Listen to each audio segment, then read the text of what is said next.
নমস্কার বন্ধুরা, ঝিনুকের রান্নাঘরে আপনাদের সকলকে স্বাগতম। তো আজকে এঁচোড়ের তরকারি করতে আমরা এখানে এঁচোড় নিয়ে নিয়েছি। এবার এঁচোড়গুলোকে আমরা একটুখানি সেদ্ধ করে নেব। তো আমরা এখানে এঁচোড়টা সেদ্ধ করে নিয়েছি।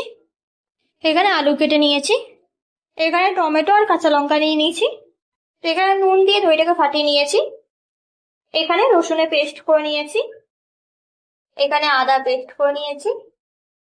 তো কড়াইতে সাদা তেল দিয়ে দেবো।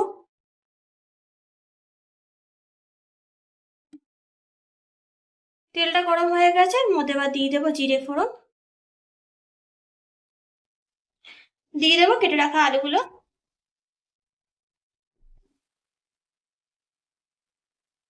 আমার ভিডিওগুলো আপনাদের ভালো লেগে থাকলে অবশ্যই চ্যানেলটাকে সাবস্ক্রাইব করে পাশে থাকবেন। আলুটাকে একটু হালকা লাল করে ভেজে নেব।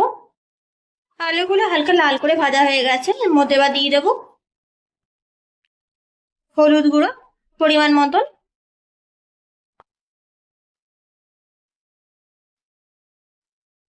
দিয়ে দেবো কাশ্মীর লঙ্কার গুঁড়ো পরিমাণ মতন,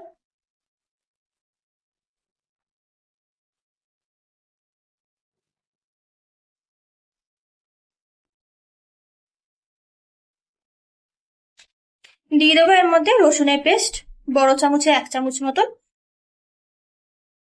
দিয়ে দেবো আদার পেস্ট বড় চামচে 1 চামচ, দিয়ে দেবো পেঁয়াজের পেস্ট,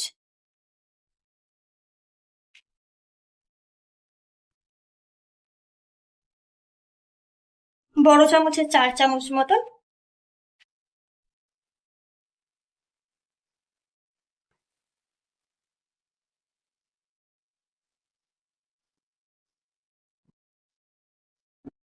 দিয়ে দেবো সামান্য পরিমাণে জল,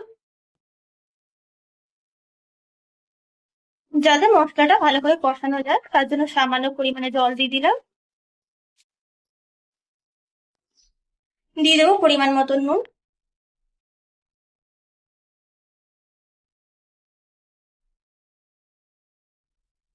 দিয়ে দেবো সামান্য পরিমাণে চিনি,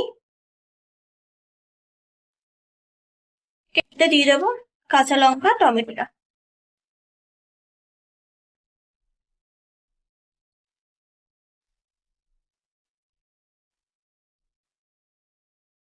দিয়ে দেবো এর মধ্যে সস,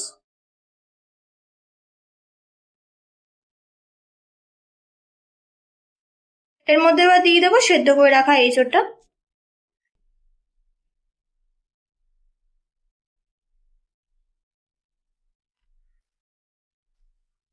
এর মধ্যে এবার দিয়ে দেবো দই।